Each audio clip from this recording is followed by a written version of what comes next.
Ladies and gentlemen, boys and girls, adults of all ages, welcome to the Sideshow.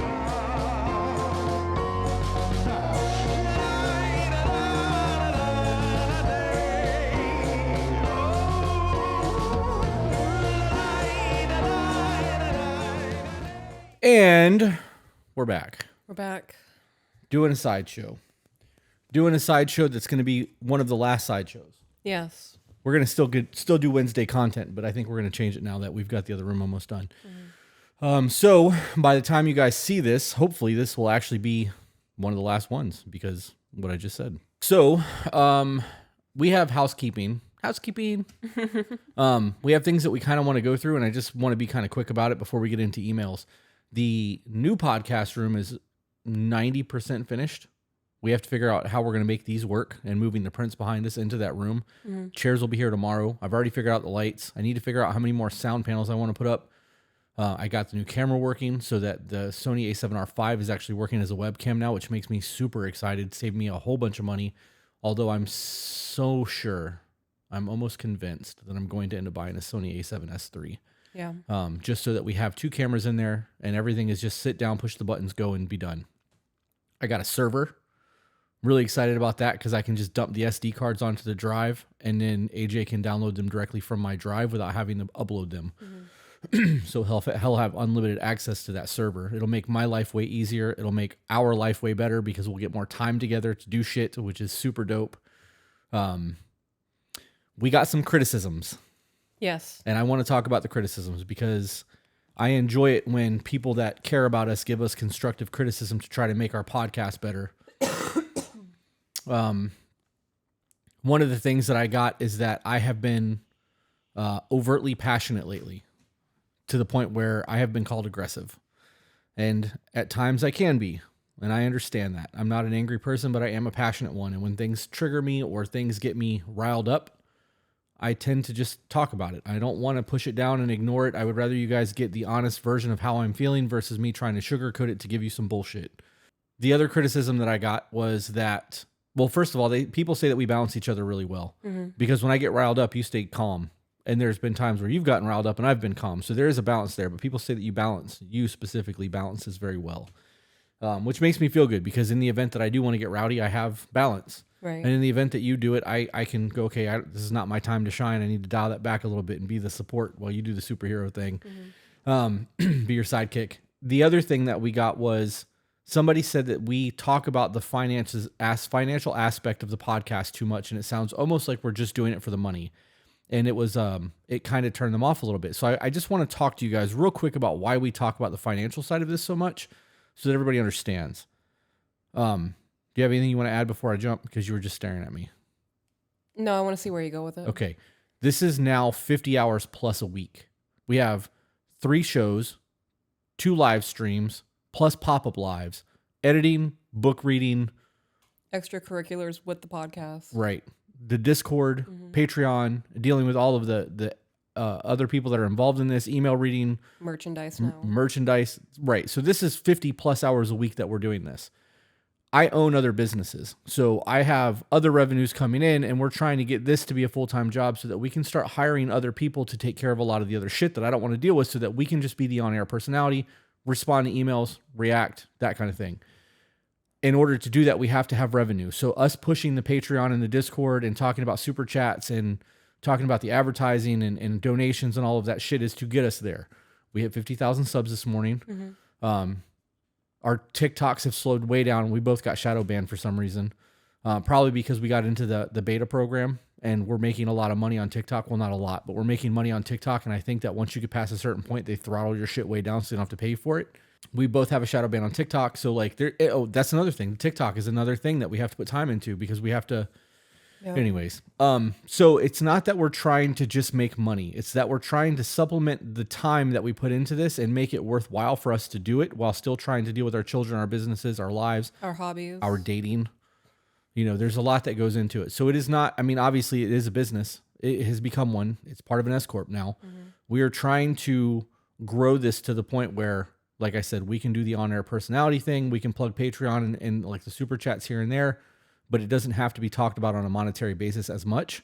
But in order to get to that point, we do have to discuss it, because if people don't know we have a Patreon, they're not going to join. People don't know there's a Discord community. There's no incentive for them to even look into Patreon. This is a growing process. It's just growing pains. So we also had somebody, anything else on that? Do you anything on that? Or did I cover all the bases? Yeah, I think you covered it pretty well. It's a nonstop thing. We wake up at 6 or 7 o'clock in the morning, and this is our life until 8 or 9 o'clock at night. Yep. I would like to point out too that it's not just a podcast. This is our lives. And this, we came out of the gate swinging, and we're 5 months in by the time this comes out. And we are doing everything that we can to continue to grow the channel. And we have done so at the cost of our mental health some days. There are days that we don't want to do this, and we still have to get the content and do the things. So like we are putting ourselves in a position of discomfort to be able to continue the content. Now, that's not all the time. Obviously, we do enjoy doing this. It's a lot of fun. But I noticed yesterday, because we didn't record at all, and I did the podcast room and you did the test and you were doing all the stuff that you were trying to do for what you had going on. When we sat down to finish the Patreon email that we just did, I was excited to sit down. Like, I was so excited to just have a conversation with you, because we didn't even talk yesterday. No. We had super small interactions, and you fell asleep on the couch with your legs in my lap while I watched Mandalorian. Like, but this is all of this is a growing pain. We had no idea how involved all of this was going to be. When we first started this, we did it because people on TikTok asked for a podcast. And we were doing it when we felt like it. Right. We had no upload schedule. There was no, we're setting aside these days for recording. Right. Because we didn't think it would go anywhere. No. And then the first podcast hit and it got some traction, and like people were like, oh, we love it. Like, let's do another one. And we did another one. And then we were like, okay, let's just do Mondays. And then we started doing extra content because we were enjoying the process so much. And then it started to feel like a job. And it does feel like a job now. We're backlogging content now. So we are recording every day for the next couple weeks just to get backlog content so that we can ease up and we can record 3 times a week and just live our lives. AJ taking over editing is going to help with that with the server when it gets here on Saturday. I just got to figure out how to set it up. I may have to have Tim come do that. But those are all things that are evolving. The other thing that we got was somebody said that they wanted us to read the emails from start to finish all the way through. And then, did I cover this already? I'm having did deja at vu. some point. Okay, I'll cover it again quickly anyway. So we tried it once to read the emails all the way through and then go back to the top and read and then interject where we needed to, so that you guys had a cohesive email instead of, the breakup of all of it. The problem with that is if we have a point to make and we don't make it and it's answered later in the email, what our thought process could go to is going to be beneficial to people who are in those situations. And we remove that when we read the whole email all the way through and then start at the top and look for places to interject. If you guys are in our Discord or on Patreon and you have criticism, constructive criticism, we want it. We don't know. Everyone in Discord says that our unbiased, truthful, unabashed responses to these emails are the hard, tough love that people need. I understand that there are people out there who are very soft and need to be nurtured and like need the kitty gloves, or they feel triggered because they're going through something similar and they feel called out. You can take that of one of two ways. You can get offended, or you can figure out why you're triggered and then start doing the work, which is what we're doing. But I think maybe I need to dial that back a little bit and not be as aggressive or as harsh. I don't think there's anything else. There was a whole bunch the other day when we had this discussion, and I can't think of any of them other than those main two. Yeah, that's all I can think of. Fuck it. Let's go. Let's email it. All right. I can't wait until we start living life again and like doing shit that we can come in and talk about and like, Yeah. I've forgotten what that feels like. Yeah, well, I mean, we're going to go see the Little Mermaid. We're going to go see Sister Act on the 5th. It's in like 2 weeks, 2 or 3 weeks. Yeah, it's 2 weeks. A week and a half. Yeah. We're going to have dinner, eat some yummy food, and have some drive time. And I mean, realistically, we could probably go do some photography this weekend. Once that podcast room is done, I don't have anything else. That server will be here Saturday. Yeah. So in reality, I can backlog content starting Friday. Like if we record Thursday, I can not edit Thursday or Friday. And then Saturday, I can dump all that shit on the server and he can start downloading it and deal with it. Okay. So my time in terms of what I do back here is about to get a whole lot freer because it's 2 to 3 hours for every episode on top of the episode time. So AJ's going to earn his keep. Good. I'm sure when we are making a lot more money than we are now, his cut's not going to be as drastic, but right now it's pretty drastic. It feels drastic, yeah. Yeah. I think that it feels drastic because of all the stuff that we've got going on, and we're still buying equipment and still like working through that shit. Setting up that second podcast room hurt. You know, we were $800 just in the microphone. Yeah. Just in this. It was $800 for 2 mics. You know, I'm looking at another camera. There's $3,000. You know, we just bought new furniture, lights, desks, all that shit. That window, the new lighting in there. Like, You ready to go into the email? yes. This one's called Question. Okay. Is it just one? You only get one because there was not plural. I don't know. I only see one question mark. Okay. Dope. Yeah. So a whole lot of statements and then a question. Yes. Okay, I'll take that. Good job. Hi, I absolutely love your podcast. Your wife is definitely my favorite person to listen to. Mine too. Crazy. Stop. That's crazy to me. I live in my head and I know what it's like in my mind. And I know nobody else can see that, but just because I'm privy to that, I'm like, you guys, it's really not that great. I have a question. I've been with my spouse for 4 years. The first year we were together, we experienced some betrayal on his part that I chose to forgive, and we moved on. I've noticed, though, I had a hard time being vulnerable with him when we first got together because I was carrying over my own issues from my previous relationship. But then when I did become vulnerable, that's when I found out about the betrayal. And even though I have forgiven him and we have moved on and things are better between us, I'm still struggling on being vulnerable with him. So my question is, how do I be completely open with him emotionally, physically, mentally, and just any form I can be?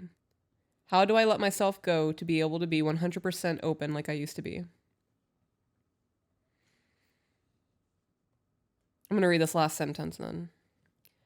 I've obviously not completely shut him off, but I also do notice I'm completely not myself, and I don't want that for him because he's changed tremendously and has become such a perfect partner that I want to be able to give him that in return. So you are still holding on to the fear that if you're open with him again, something else is going to destroy you. We hang on to moments in time or memories of feelings of when we did something, and that will trigger your alarm system in your body. You're going to have to take that first step and open up to him. That's all you can do. Sitting here and thinking about it and planning 1,000 scripts of, well, I can say this to him and then he could hit me with this and that's going to devastate me. Or I can open with this and then he's going to tell me this happened and I'm going to be crushed. Just say it. You can even preface it with, babe, I'm having a really hard time articulating my words right now. I just need you to hear me and just let me vent a little bit. And then just let it go. And then either something's going to happen and you're going to feel absolutely devastated again, or he's going to completely have your back and make you feel like this is going to be a thing. Like you're going to be able to trust him with your feelings again. Only thing I got on this, and because you covered all of it, is that you can either make the decision to trust him and be vulnerable and live your life and be happy. Mm-hmm. Or you cannot and live the rest of your life with this man, or as long as you're with this perfect man, as you put it, because he's the perfect man now. And you can self-sabotage and destroy your relationship because you are not secure enough in yourself to just let it go. You are living in a what-if scenario. You are currently you are paying a debt that you don't owe by being stressed out and having anxiety over what could possibly happen. Right. You said it yourself. You have the perfect man now. And if you have the perfect man, you need to let go of that shit. Live your life. Enjoy it the best that you can. And if you get 6 amazing years and then travesty happens, you still had 6 amazing years instead of having 6 kind of okay years and then travesty happening. Are you saying travesty or tragedy? I was saying travesty. Is not the right word? I don't think it fits Tragedy? well. Travesty? Oh, hey, we got a Patreon. We were supposed to record disclaimers and we didn't pray. Either time. Nope. Travesty. A false, absurd, or distorted representation of something. Represent in a false or distorted way. Michael has betrayed the family by travestying them in his plays. So I guess travesty is not the right word there. You're right. Yeah. Tragedy would be. 7th grade education, trying to drive my point home, doesn't always work. I mean, that was still a good one. I want to touch on, she said that we have moved on. You haven't. He might have moved on and he's changed his behaviors and he's grown as a man, but you're still holding on to the past and it's affecting you in the present. Right. 4 years later. You haven't moved on. Right. It was 5 years. First year there was something that happened. That's what it said, didn't it? They're 5 years in. The first year we were together, we experienced betrayal on his part. Been with the spouse for 4 years. Yeah. So, okay. So it's been 3 years since the shit happened. And if his, excuse me, if his actions have showed you differently, actions speak louder than words. You are self-sabotaging your life. Yeah. You need to admit to yourself that you haven't moved on and you're still holding on to that. People create a version of themselves in their mind and they are dedicated to, I am this person. And she's been saying for 3 years, I've moved on from this. It doesn't bother me anymore. But You're wrong. Does. Yeah. You're wrong. You are not the person that you've built up in front of your man. Because you do not feel emotionally safe divulging information to him. I think that's going to be the first step into remedying this, is accepting that it does bother you and you have not moved on from it. Yeah. Nothing wrong with it either, as long as you're honest about it. Yeah. And I would maybe even try doing it during a check-in so that there's a safe scenario to have that conversation without a blow-up happening. For you guys who are watching this on YouTube, in the comment section, I'm going to challenge you to leave us a 1-sentence situation where you have self-sabotaged yourself, self-sabotaged your life. Because it's prevalent. People do that shit all the fucking time. And then afterwards, when you get over that, you look back and you're like, I can't fucking believe I did that to myself. Yep. You have anything else? No, but while you look for the next email, I'm going to plug Patreon because I didn't want to do it while we were in the middle of an email. For those of you who are new here and you like what we do, check out our Patreon channel. It gets weekly content, weekly live streams. There's a Discord over there. There's multiple tiers and ways to support us. Second best way to support us is by a super chat here on YouTube. And the ultimate way to support is to share our content. The more people that this falls into or shows up on an FYP or on a short or a story or Facebook or Instagram or a text message to somebody that really needs to see it is how we grow the channel. It is how we grow the channel. Also, we do live streams on Thursday nights. Those live streams are have been book readings where we just did the 5 love languages. And by the time this comes out, they'll be completely done. So if you go to the playlist on YouTube, you can click the live or click on playlist and you can find all of those. For some reason, when you schedule them, they stay in a live area unless you put them in a playlist. We figured that out the other day. Okay. So by the time this lives, our 5 love languages will be finished and we should be starting on the 5 apology languages. And that is 7:00 p.m. Eastern Standard Time on YouTube every Thursday night. Yep. And in the event that we won't go live on Thursday, it will be announced. You guys should like and subscribe on YouTube. Hit the notification bell because we do lives on pop-ups. We do. And the frequently. only way you get those live notifications is if you have the notification bell dinged or you're on Discord.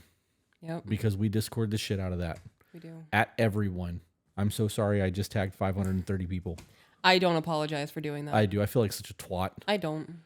Because in my head, everybody's phones are going, brrr, and I know that's not the case because it's a one ding. Right. You know what I mean? But like, I don't know. I know what it is to do the group chat in the shop where there's 20 people and I say something, everybody's phone goes ding, ding, ding, ding, ding, ding, ding, ding. That's what it does in my head. So I remember that.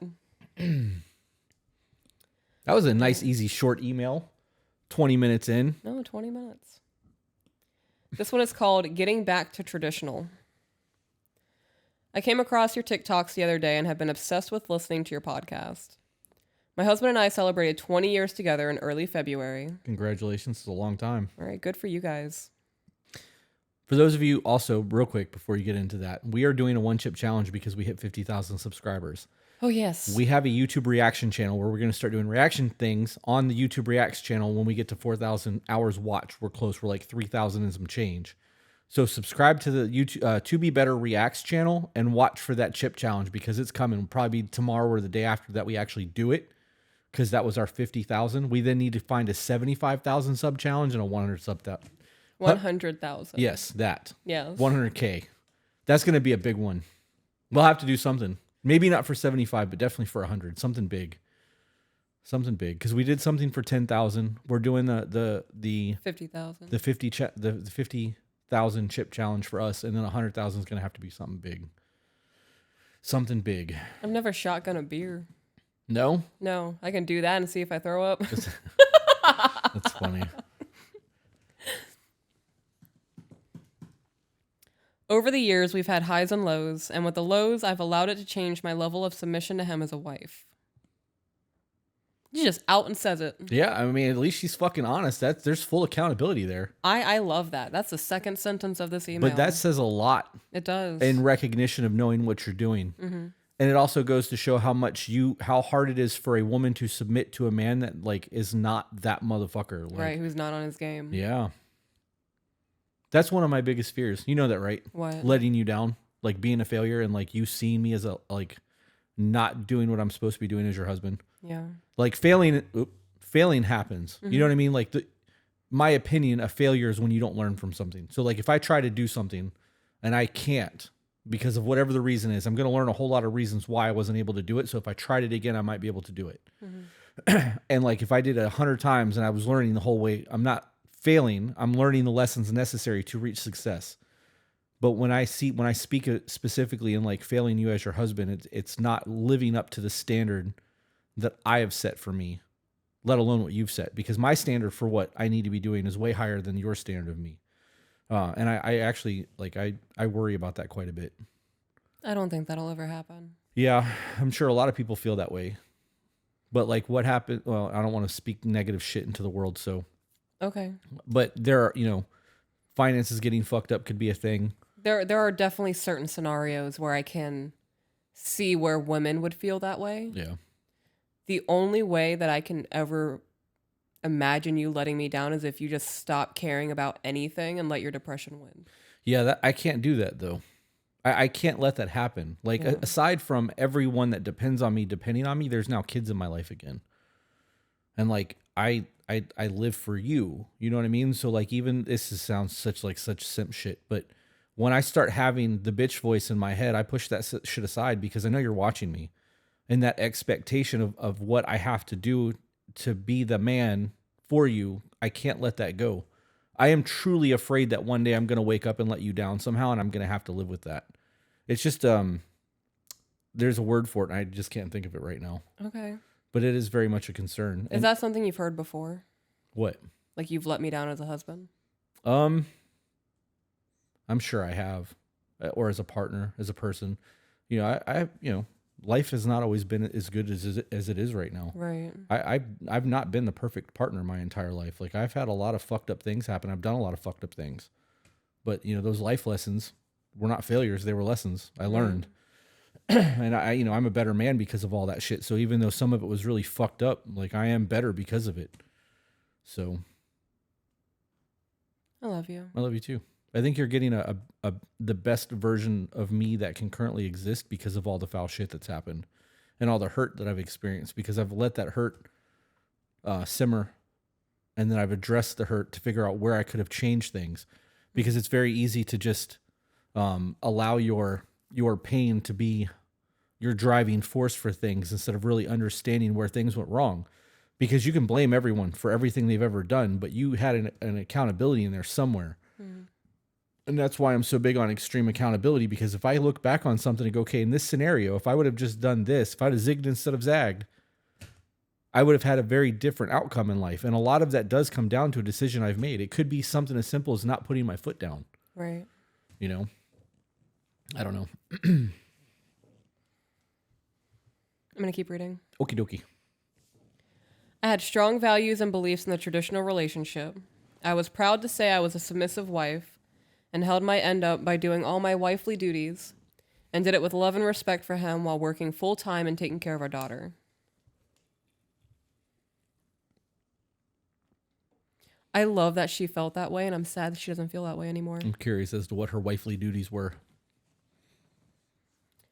There has been a lot of hurt, disrespect, and resentment over the years. Mixed that with 2 overly emotional, hot-headed attitudes, it's been tough. We definitely lack communication and comprehension, but want to so badly to find a way to be on the same page, but constantly misunderstand each other and take extreme offense to what we're saying. I'll try to do for him like I used to, but it's short-lived because my acts of kindness has turned into obligation. I have a damn if I do, damn if I don't, so why try attitude. He's not innocent by no means, but he's open to getting back to how it used to be. The one thing we agree on is we absolutely love each other and we are meant to be together forever. How do we balance the duties How do we balance the duties when both of us work full time? We both lack communicating when we need help. Okay, so that's going to be your first step. Is when you need help, you say it. Right. You address it. There's a couple of things that I didn't want to interrupt, but there's a couple of things. One, you are obligated. Those obligations that, the things that you do that now feel like obligations, they are obligations. Mm-hmm. You are obligated to do things for your person. If you're married for 20 years, it is your duty to serve them, just like it's their duty to serve you. That submission goes both ways. You are supposed to take care of each other. The gratitude needs to be there. Otherwise, I can absolutely see how you would get resentful. If you feel like you're doing more than him, I can see how that could be a problem as well. But to look at your life as an obligation and make it a negative, that's a decision. Just like you getting offended by things that are being said in a conversation when somebody's trying to express themselves is also a problem, like a you problem. It's how you view things. If he says something to you, instead of getting offended and getting super heated and blowing the fuck up over it, try to find out what the actual source of what he's saying is. Mm-hmm. And he should be doing the same thing. Everything that I do for you in my relation and our relationship from my side of things is my obligation to you as your husband. Right. Do you ever hear me go, man, this feels like an obligation. This is fucking garbage. No. No, because I know what I meant when I said I do. My obligation to you is something that I hold in high esteem. I am proud of the things that I have to do. Mm-hmm. And if something happened and I had to take on more duties and do more work around the fucking house, so be it. We're a team. And if it got to the point where I was doing everything and you were doing nothing, we would have a discussion about that and we would slowly work things the way that they need to be worked.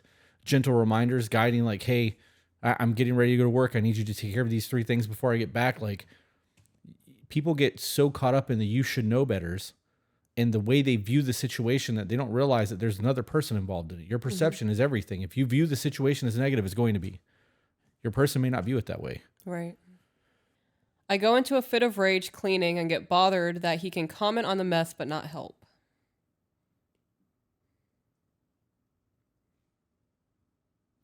I'm confused.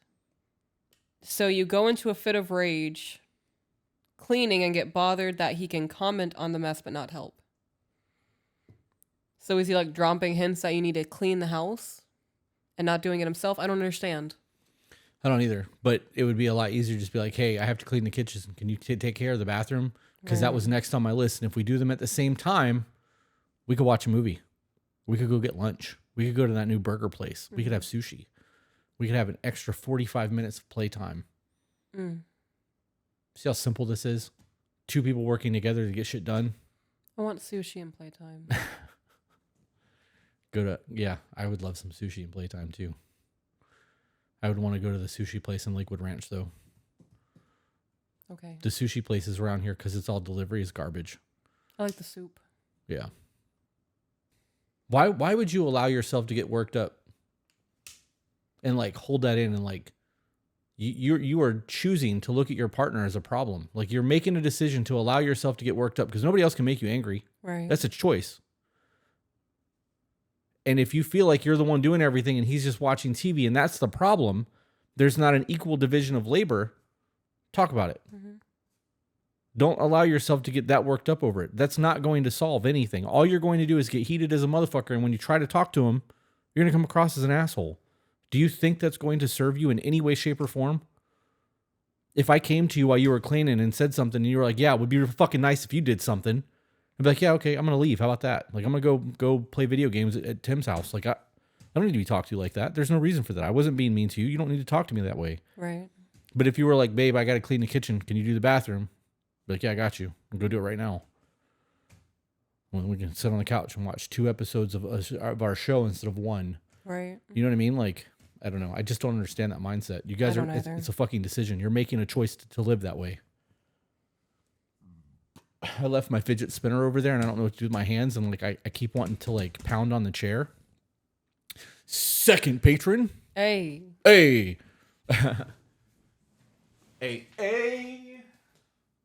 I'm on vacation. Something. Lacking motivation. I don't think that's the actual line, but it fits. You know that we could probably rewrite that song for To Be Better. But add, instead of motivation, because you said I don't think that's what it says, we could make it communication. A communication. I don't know the Oh song. my God. I actually don't know the song. I only know that thing because of TikTok. We could do that. We really could. I know. Wouldn't take much. I just need to read the lyrics and try to find a way to get the cadence to match. I'm not going to do it. I have too much shit on my hands. I got so much time on my hands. I love that song because it really just embodies what he's talking about. Yeah. The man has so much time on his hands, he wrote a fucking song about it. Yeah. Recorded it and made a bunch of money off of it. Yep. Good for him. Who was that? It's not Eddie Money. I have no idea. I haven't heard that song in so long, and that might not even be the right way to say it, so. Hey Siri. Who sings too much? You bitch. Who sings too much time on my hands? You better be careful calling Siri's names. Fucking Skynet exists. Hey Siri. Who sings too much time on my hands? Sticks. Sticks. And it's too much, not so much. Too much. What is Skynet? What is Skynet? Is that like an Are we really about to have this moment? Have you not watched any of the Terminator movies? Do I need to add that to the list? Because we can Terminator binge. I've never watched a Terminator Oh, movie. man. Really? Terminator 2 with Edward Furlong and I know Arnold Schwarzenegger? Schwarzenegger's in it. Oh, man. Adding that to the list, that's going to happen. That's going to the top of the list Oh, because tomorrow's Thursday. I Let's love do those it tomorrow movies. night. We can. Oh, a live stream. Yeah, the live stream. I'm giving myself cancer holding my phone. We still got to watch Natural Born Killers, too. I like the one that we just watched. Boondock Saints? Yes. Yeah. That was crazy good. I feel like your own personal movie critic. Yeah. Oh my God, guys. I give this 5 stars. You should watch it. It works. Yeah. What was Smecker? Yeah. Ah, Agent Smecker. what an amazing actor. William Dafoe's a badass. He did really good in that movie. Yep. I wish they would have casted him as the Joker because he's got such a broad smile. Like, and Could you imagine? I could, because you saw how crazy he got in scenes of Right. that movie. He would fucking kill it as the Joker. And instead, they cast him as the Green Goblin in a fucking Spider-Man movie. I'm disgusted. Yeah. There's a reality out there where he did play the Joker, and I'm never going to be able to see it, and I'm just fucking let down right now. Should write a letter to your congressman. What the fuck are they going to do about it? I have no idea. Nothing. They don't do their jobs anyways. They're not quantum physicists. They can't. Maybe Should I one, write NASA? Maybe one of them knows William Dafoe and be like, "Hey, you really need to make this happen." I think I should just tweet them at that point. How do we balance the duties when both of us work full time? You guys sit down and you write down everything that needs to be done in the house. And then you pick one, and then he picks one. And then you pick one, and he picks one. You go down the whole list. And I'm sure there are things that you're adamantly not going to do that he's like, yeah, that's not a big deal. I got it. Are you annoyed? No, I'm hoping that because you said it this time instead of me saying it, that we won't get any more emails like that. Okay. Because we have explained the division of labor and having expectations laid out in a contractual setup since before we had a podcast. Right. And it's been mentioned probably once a week over the last 5 months. Moving forward, that's all going to the reject bin. Okay. Jennifer, when you hear this, anything that we get that talks about division of labor moving forward, I don't want to answer. Okay. So we will call this sideshow the division of labor so that when I put it up there, I can put it as division of labor. I don't want to, I'm so done with that question. My fear to ask him for help or support makes me feel weak, and I have a fear of rejection. Ooh. I feel scared to ask him for help or communicate anything to him. I feel like I don't know who I am, and I have played a facade our whole life and fear that he won't like me or leave. Wow. So you're telling me for 20 years you've presented him a person you are not? Right. You've lied to him for 20 fucking years? What does that say? I mean, that says a lot about your character, but what does that say about your relationship when you're afraid to talk to your husband? I'm flabbergasted right now. I'm really stuck on that point. This man married someone who doesn't exist. Partially doesn't exist. She said, I have played a facade our whole life. I feel like I don't know who I am and I have played a facade our whole life. Is he the reason you have a fear of rejection? Has he ever made you feel weak for asking for help? Is that something from your childhood that you've held on to for 20 years and have taken out on him? That's a lot. It is a lot. Like, it's a lot. I would be so pissed off at you. 20 years into our marriage, you sit me Right. down and you say, for 20 years, I felt faked like it. I have not known who I am with you, and I've been wearing a mask this whole time. Who the fuck are you then? Like, this is the person I've dedicated my life to, the person I was going to die with, and you're telling me that person doesn't exist? I don't know. I don't really have anything to say on that one. Like, the fact that she doesn't, I'm hung up on the fact that she's insecure and talking to her man because she's afraid to have that conversation. But is the fear of the conversation and the fact that you want to tell him that you faked who you were for the last 20 years? Or are you just going through a midlife crisis and you don't feel like yourself right now? Like, If that's how you feel, that's how you need to word it, because that wearing a facade for our whole life, so both of them combined, their whole life, you've been faking who you are, is totally different from, I don't recognize myself anymore because I've been so unhappy. Right. It would also explain the resentment, and the bitterness, and the hostility while cleaning and treating each other that way. The easy blow ups. I believe that when two people love each other, if they're constantly in conflict, screaming and yelling and treating each other horribly, it's not love. No, it's not. Because I believe that if you truly love someone, you're not trying to hurt them. You have compassion. Right. And understanding and the want to not be mean to each other. Right. You don't want to hurt your other person. It should hurt you to do so. It does. I want more with him. I want passion, love, and respect. I want deep conversation and a shit ton of laughter. I want to speak freely with confidence. Where do we start and how do we balance? I'm gonna be honest, I don't know how to tell you where to start. If you're saying the last 20 years of your marriage has been fake and this is not who you are, I got nothing. Yeah, you're basically starting over in life with the person that thinks they know you only to find out that they actually don't know you. That's rough. That's crazy. I don't even know how to approach that situation. Did you ever do all those things with him where you laughed and loved and had those conversations and things were great? Or have things just been mediocre the entire 20 years? Right. Did you guys ever have deep conversations? Because I feel like you can't fake a deep conversation. Right.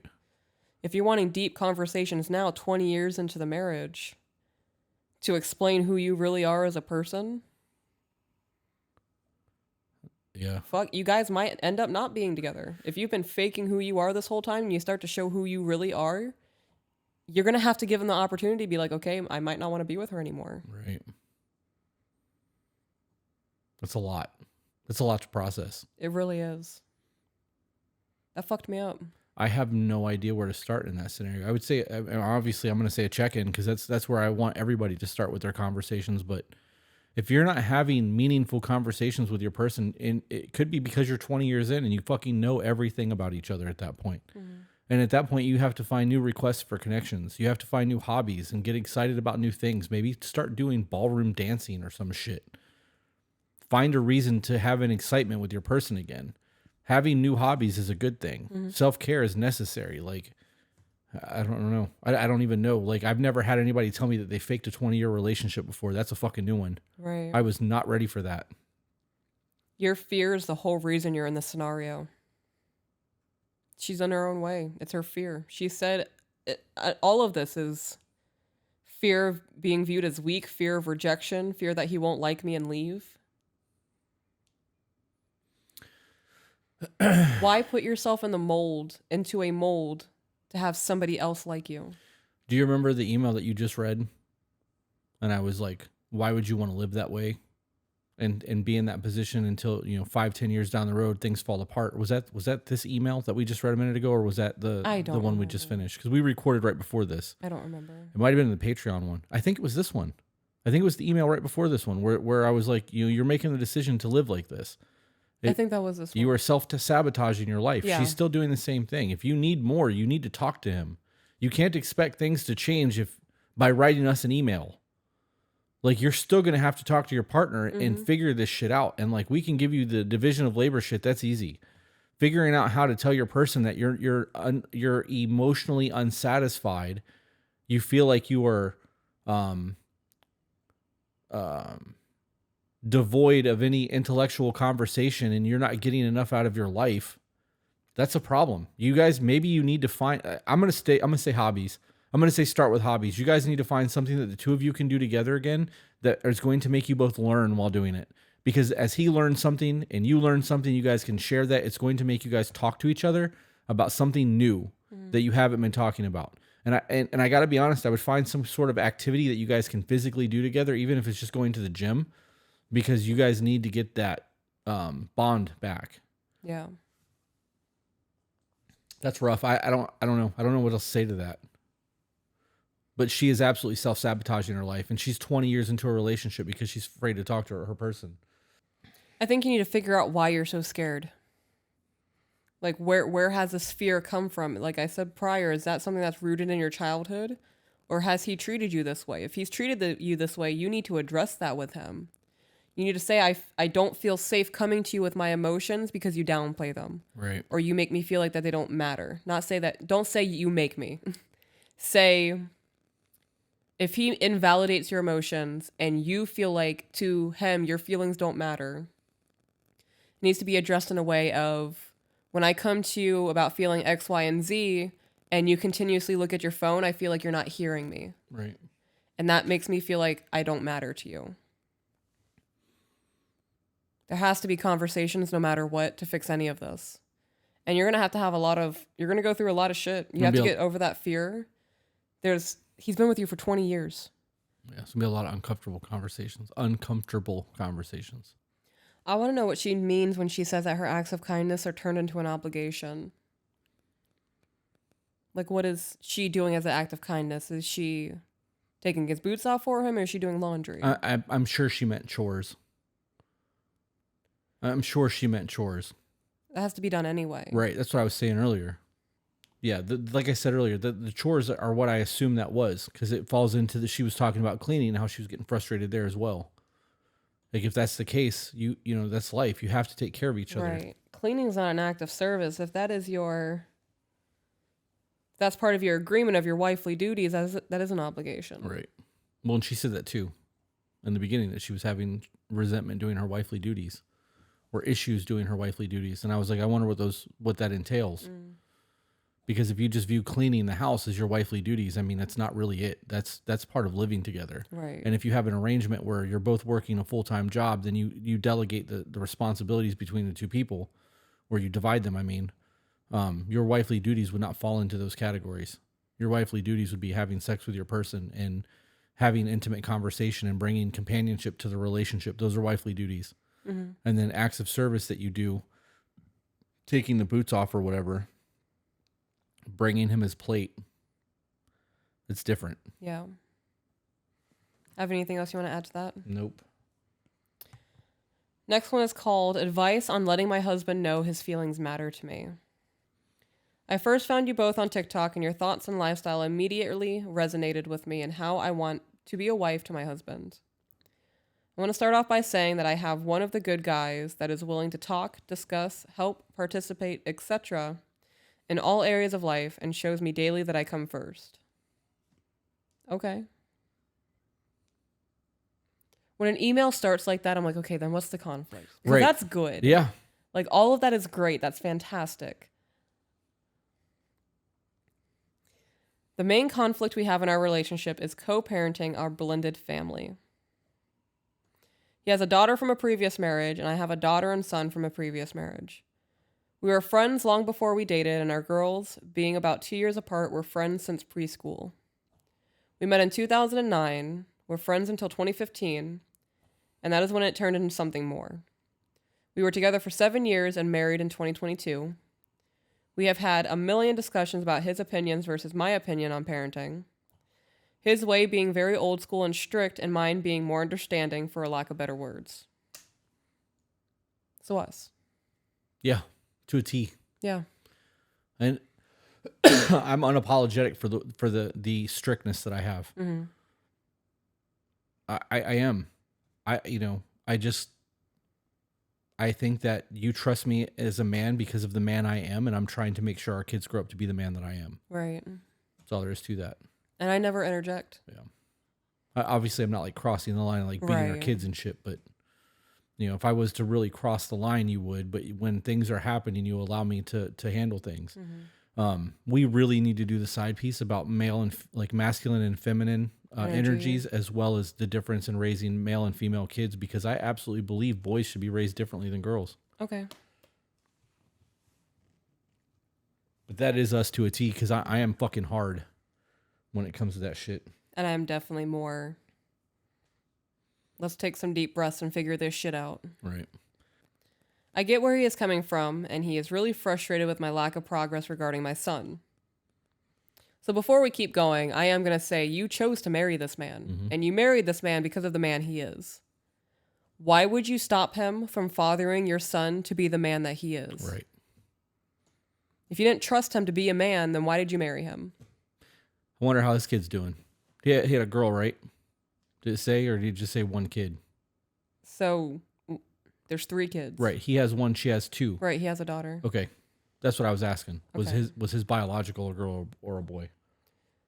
The girls are older, one out of the house, so they are not so much an issue.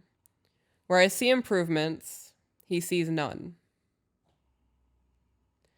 His issues with him are he feels that when an adult gives instruction, there should be no argument. Just drop whatever he is doing and do it. Whereas I'm more like, hey, when you're done doing what you're doing, get the trash out. The improvement I see is that when I ask him this kind of thing, I get no talking back. He does it, and there's no issue. When we first got together, I will admit my kids were whiny and argumentative. My husband sees this as babying. Okay, so before going on, there are certain situations where, yeah, like, hey, babe, 5 minutes when you're done with your video game, go take the trash out. Okay, mom, whatever. If it's an immediate, I'm in the middle of cooking, I have raw chicken on my hands, I need you to get this trash out so I can continue doing what I'm doing, I do expect him to stop it. Stop doing your thing and to come take this trash out. In a workplace, when a boss comes into the office and says, we have a deadline today at 2 p.m. and I need all of this done, stop doing what you're doing. And your son goes, I'll get started on it in 20 minutes. His boss is going to be like, no, I said now. Right. Certain situations call for certain tones and temperaments. Now, if your husband every single time is, you need to do what I say and no talk back because you're a child, that's a problem. Right. Well, is it though? She said that when they got together, her kids were super whiny and argumentative. Right. The argumentative aspect I get. You explain why things need to get done. Kids need to understand those things. That's part of parenting. Right. The whiny shit gets to me. The whiny shit gets to me bad. Like, I don't do well with that shit. Right. So I can understand his frustration in that aspect, but he should explain why things need to be done in these moments. And it doesn't need to be in the moment. If he needs something done right now and it doesn't happen and there's an argument later when things are calm, be like, here's why I need you to do things when I ask you to do them, and explain it to the kid. I have no idea how old he is, Right. but it could help in the future when he says, I need you to do this, to do it right now. Because I'm one of those people that if I ask somebody to do something, it's because in the moment it needs to happen and I can't stop what I'm doing to do it. Right. Because otherwise I'm just going to fucking do it myself. You know, it's easier than trying to get people to do what you want them to do. So The question I am writing about isn't necessarily about parenting, but my response to my husband. Coming to me with how he feels and his frustrations. His feelings are absolutely valid and important, but he feels that my lack of doing things how he thinks they should be makes him feel like I don't care about his thoughts. Where I very much do and am implementing things from his way with mine, but they are still more my way, I guess. I have expressed this thought to him and he still feels this way. After watching several of your podcasts on YouTube, there have been many scenarios that don't really line up with my exact situation, but I can relate to some of the advice being given. I want to do the work within myself to make it so that he doesn't feel this way, so that he feels and knows I care. I can't shake the feeling of how I want to be as a parent, though, which is where we butt heads. In your opinion, is there any kind of method to solve this issue so that he knows I care and that I am trying? And I'm sorry that it's not at the pace that makes him feel these things. Or am I truly the one being stubborn here and maybe not letting go of my past ways of pretty much being a single mother until we decided to be together? Well, the issue wasn't that you were a single mother. It sounds like you were a pushover. Your kids were argumentative and whiny. And you probably caved quite a bit to what they wanted. And that's why they had that learned behavior of being able to whine and complain and argue versus actually doing what you asked them to do. I think it's important to know that we don't you're not raising slaves, you're raising individuals. You're raising people, and you have to teach them behavioral traits. That's part of being a parent. You have to teach them discipline. You have to teach them life lessons that is going to serve them when they go out into the real world. And being whiny and combative every time somebody asks you to do something is not going to fucking serve you in the real world. You're not going to ever climb the corporate ladder. You're not going to ever really succeed in life if all you want to do is bitch and cry about everything. So you nip that in the bud real fucking early on and start raising respectable people. And the discipline thing comes into chores and a whole lot of other things. But in this scenario, if you are not okay with what he's doing and he's not okay with your rate of parenting, you guys need to have a discussion about what he deems as necessary and what you deem as necessary, and then find a middle ground that both mesh. So I had a bunch of things I wanted to say, and I can only remember one of them, so I'm just going to say that. I'm not going to respond to what you just said. That's fine. He might feel this way because you're undermining him in front of the children. If he says something and he tells the kids to do something and you undermine him and say, no, just do it when you're ready, that's a massive fuck you to him. Yeah, absolutely. So if that's what you're doing, that needs to stop. You can have more than one parenting style in the household. The mother is always going to be more nurturing than the father is. You do not have to alter every aspect of your parenting style. Should you be more firm? Yes. Should you not allow the children to manipulate you? Yes. You can still do that, the gentle parenting style, while still putting your foot down and letting them know you are the adult and they are the child. That also goes with you cannot expect him to soften who he is as a man when that's not how he is. Right.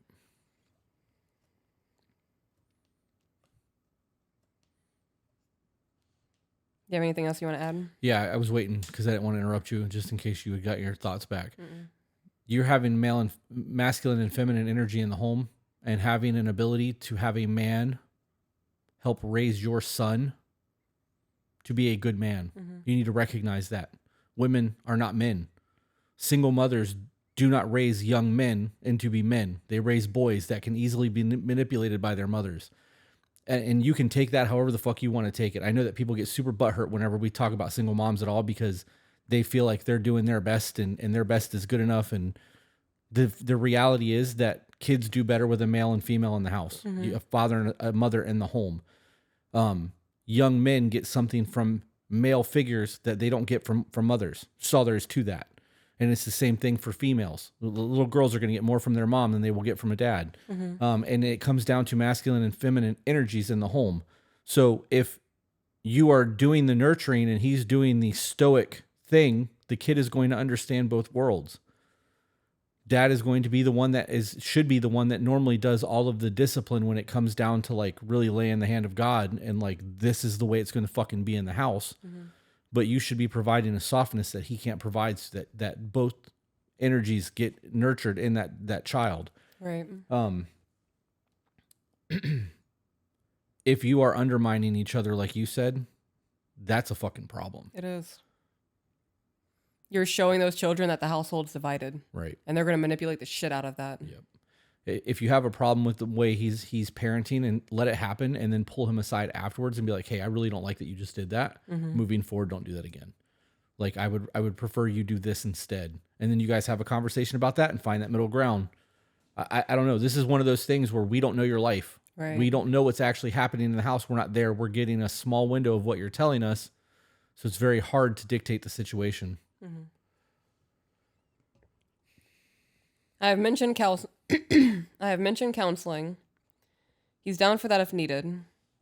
I just want to do all that I can within myself to make him feel loved and appreciated for being a father to my kids. That his input is important. I don't know why I struggle so much allowing this change. Is he being abusive? I don't understand. What do you mean allowing change? You guys just have to get on the same page on how you're going to parent the children. Right. There's difference between being abusive and just Right. not being a fucking pushover and letting your kids walk all over you. The lack of parenting and the lack of raising good kids are the reasons that we have all the fucking problems that we have. Mm-hmm. It really is. It comes down to parents sticking their kid in front of a tablet and fucking ignoring them all night, or letting them walk all over them and having whatever the fuck they want because they don't want to be a bad parent. They want to be the friend. Mm-hmm. Your kids aren't your fucking friends. They're your responsibility to raise and be good people. So unless he's abusing these kids, I don't really understand what the problem is. Right. We don't agree on a lot when it comes to parenting, right? Like, I guess that's not true. We do agree on a lot, but like we have very different parenting styles. I'm just more gentle. You are.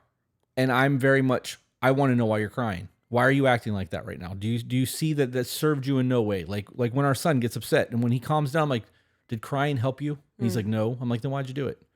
You weren't hurt. You were frustrated. I do the same thing. Right, I know. But in the moment, I also do that too. I'm like, why are you crying? Because I try to get him to realize in the moment the conversations that we've had in the past. Obviously, it doesn't always work. He's 5. But, I'm not screaming. I'm, quick, fucking crying. Like, I don't, that's not how that's supposed to go down. And I would see that as abuse. You know what I mean? If your kid is crying and you're over top of them screaming at the top of your fucking lungs, that is abuse. You're not going to help them hear anything. They feel like they're being attacked and they feel endangered and threatened by the people who are supposed to be protecting them.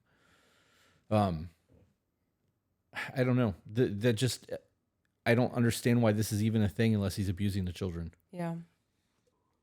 I very much want our kids to logic mind think their way through things.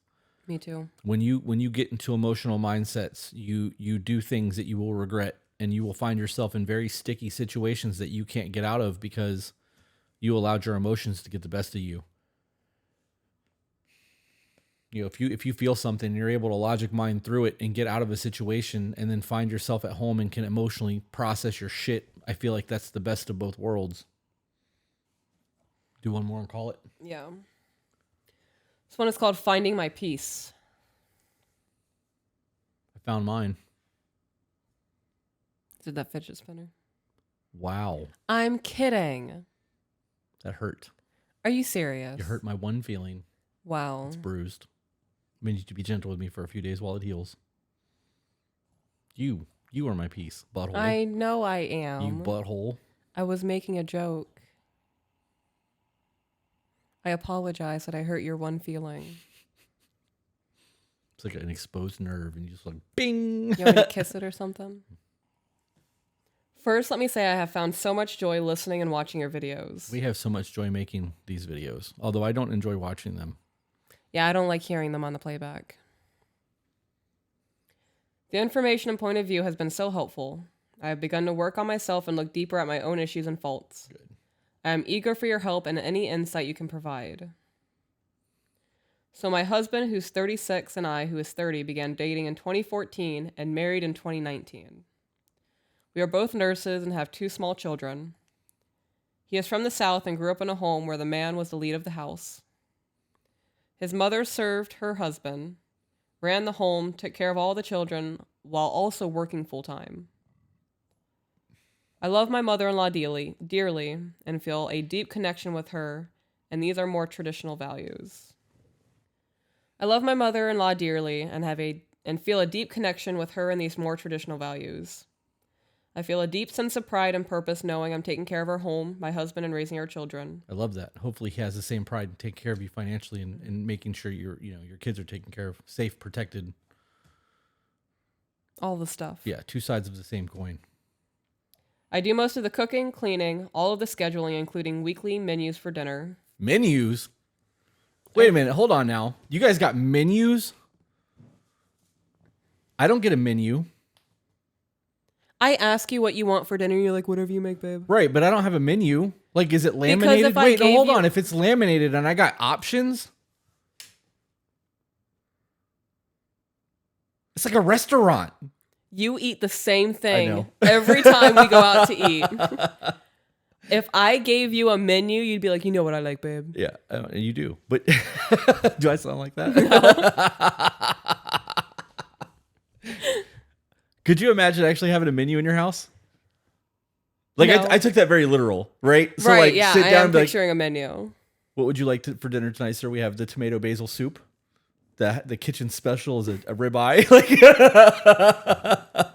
Like, sorry, I want to make a menu now. that's funny. It needs to have cheeseburgers, pizza, and chicken nuggets on it. Yeah. Everybody's happy. That's literally what would be on it. Mac and cheese. Brownies for dessert. Oh, Whole house would be set. you know that TikTok that video where we were talking about the relationships and the women who was worried about her man was thinking about fucking somebody on TV, and I was like, if we were watching a cooking show and there was a hot woman on there, I would be like, I'm looking at the brownie. I'm thinking about the brownie. I posted that and somebody on TikTok was like, bro, he finally said it. He's like, you know damn well we'd all be wanting that brownie. I'm like, yeah, it's funny because it's fucking true. Yeah. Yep. I love brownies. I know you do. Reese's peanut butter cup brownies. Reese's peanut butter cup cheesecake brownie needs to be a thing. I could make that. I'm sure you could. My birthday's coming up in September. I'm just saying. Are you going to make me something for my birthday? No. Oh. I'm going to do something for your birthday, Yeah? but I'm not making you anything. I mean, if you want me to cook, I can, but I can't bake. And by I can't meaning I have never made anything other than cookies in the oven. I know what I want for my birthday. What? You in a chef's apron with no clothes on in the back so I can see your butt. A big hat? A big white chef's hat? Yes. And I want...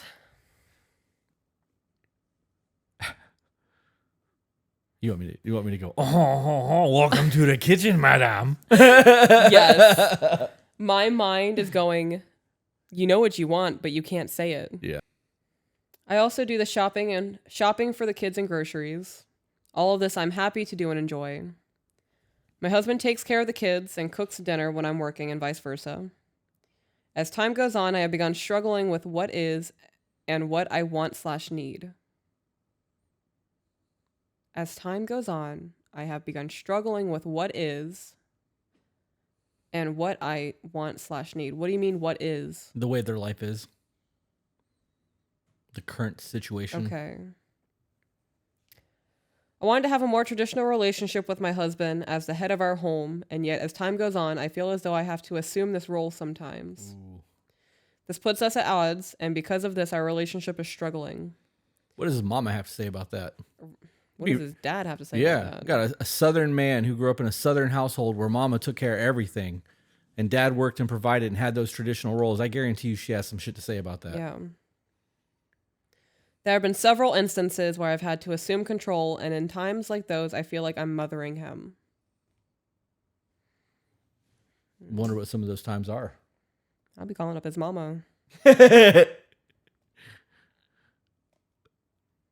don't know what I'd say, but Could you imagine actually calling someone's mom and telling on them? I would. Would you really? I would definitely do it, yeah. Dude, I'd be so pissed if Danielle called me and was like, what are you doing to that girl? Blah, blah, blah. Could you imagine? You better not be fucking taking our relationship out of this house. Our relationship's good. If this was our relationship and I've tried talking to you, I'm like, babe, I feel like you're not the head of the household anymore. It's really stressing me out because I feel like I need to take on more than what my role is, and I just don't know. I'm drowning. And if there were multiple conversations, you're like, it's getting done. Like, okay, dope. So you just invalidated me. You're no longer the traditional man that I married. I'm calling your mama. You're like, come get this boy. That's rough. Yeah. A whole lot of insult in that whole sentence. Whew. Whole lot of insult in that sentence. Fuck. A hypothetical hurt my other feeling. Did it hurt the tail end of your one feeling? That whole nerve ending's hurt now. And I ain't even part of that conversation. Your mom is a last resort. I would never. She has an uncanny way of knowing things. I think God tells her about our life. Oh, yeah. God snitches about us to her. Yeah. She knows shit she shouldn't know. Oh, my God. He's going to our mama. That's funny. That's hilarious. He's like, get your shit in check. Listen Yeah. to them. Crazy.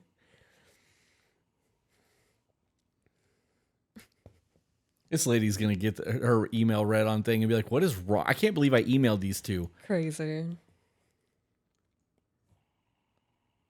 You knew what you were sending that email to. This is what we do. She said, I feel like I'm mothering him. Yeah, that would be the phone call. Be like, look, he still wants his mommy and that's not me. Yeah, I want to know how she feels like she's mothering him, because there's Oh, there's a for example. okay, let's hear that then. For example, shortly after we were married, I noticed that bills were not being paid due to being forgotten or missed entirely. Even though we had a joint account, he would pay his and I would pay mine along with those for the household, groceries, daycare, etc. After a conversation of what was the cause of bills being missed, we both agreed to write down the due dates each month. After a conversation of what was the cause of bills being missed, we both agreed to write down the due dates each month. This way we could clearly see when they were due. Makes sense. Some time went on and still bills were missed. At this time, I was in charge of scheduling daycare, groceries, and anything home related.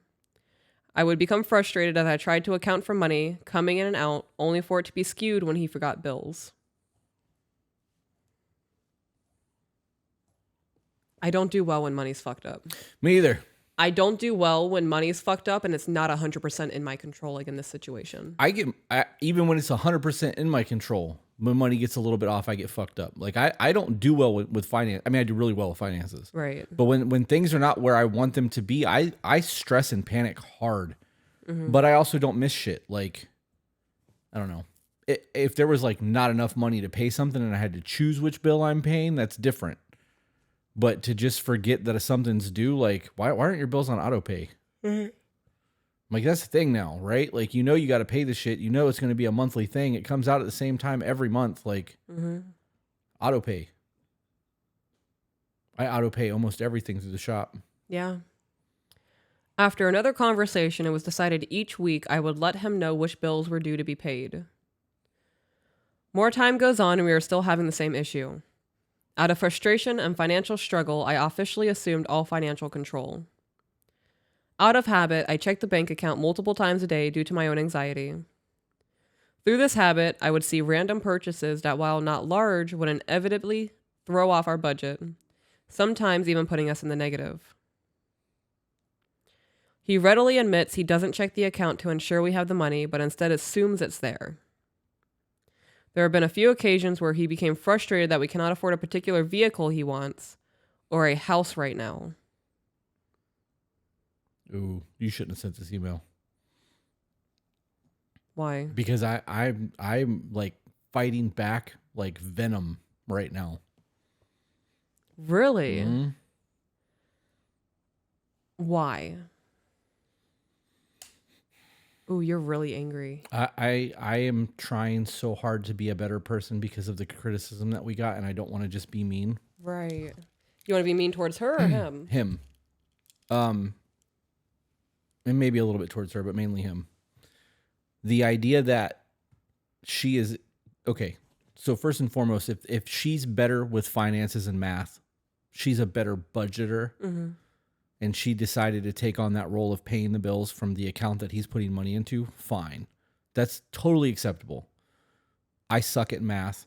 If you were great at it and that's what you wanted to do, whatever. I'll make sure the money's in the account. Go. If I have things that I want to buy and I need an allowance account that I can monitor for my toys, fucking some purchases on my game, on my phone, if I want to buy an Xbox, whatever. Like, I have money that I know is allotted for me to just fuck around with. You have that currently. That's the thing. Makes things real easy because I just need to look and see, where your account is. And if you need me to make money, I move the money. If you know what I mean? Like, however, I also know that when men handle the finances 100%, they are more likely to get a raise. They're more likely to go for the next higher job or to open a business or to do something to be the better provider. His inability to provide and the inability to pay attention to his finances puts his family at jeopardy. Right? if your car insurance doesn't get paid and you get a cancellation notice in the mail and like he doesn't check the mail because you do it, why should he?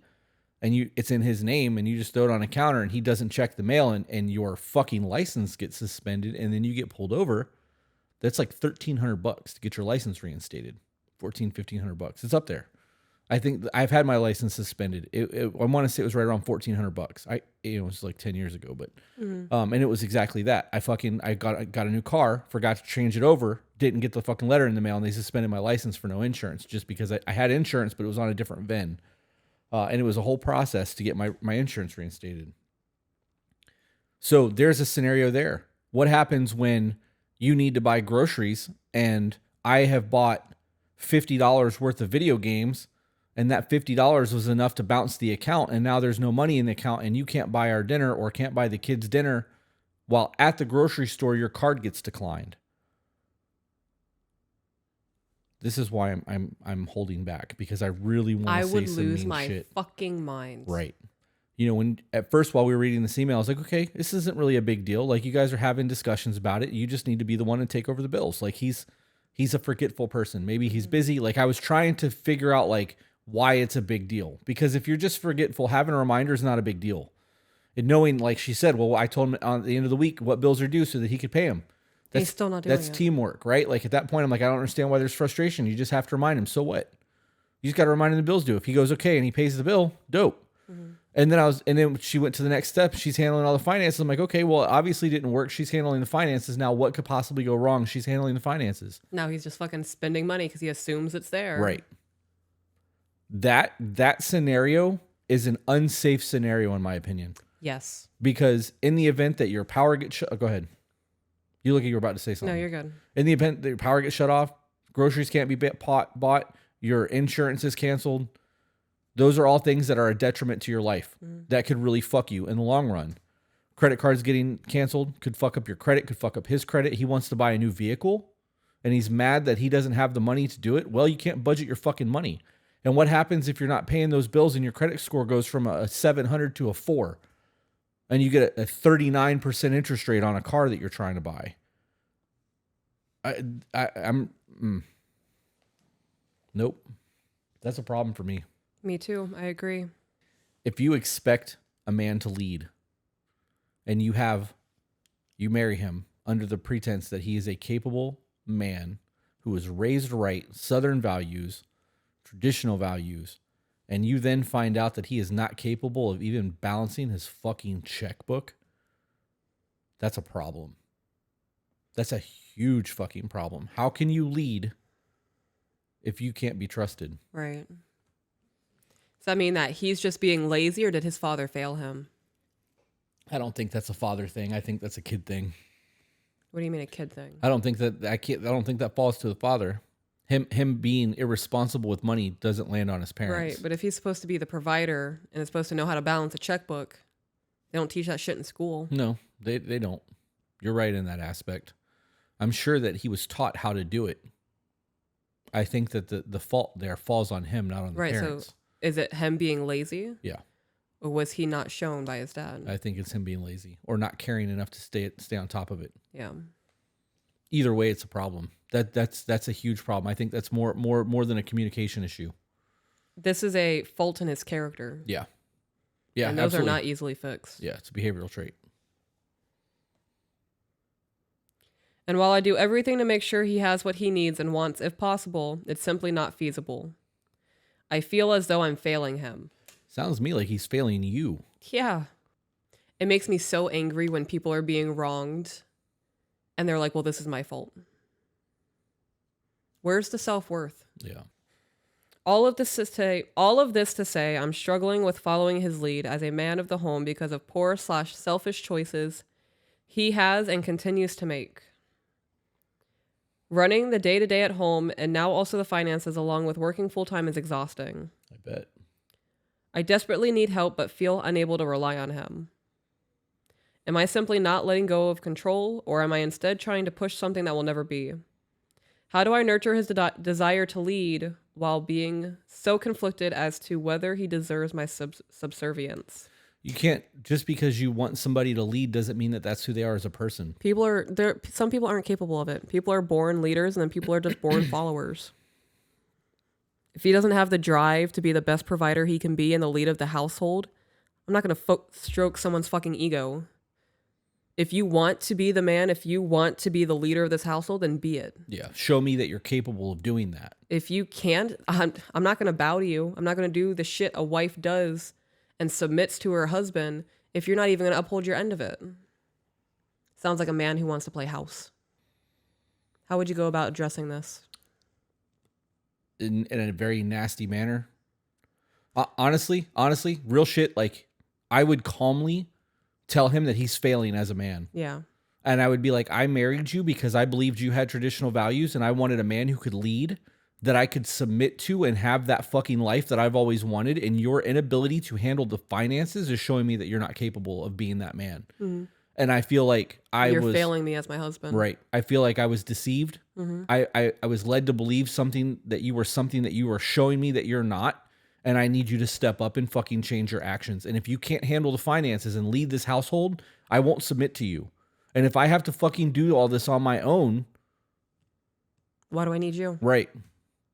And that's a horrible thing to say. And I'm not saying throw out the divorce shit. Don't do any of that. Just make it a point to be like, I'm doing all of this on my own. You're supposed to be the husband. You're supposed to be the head of house. You're supposed to lead me. You want me to submit and be subservient. You want me to have this traditional role.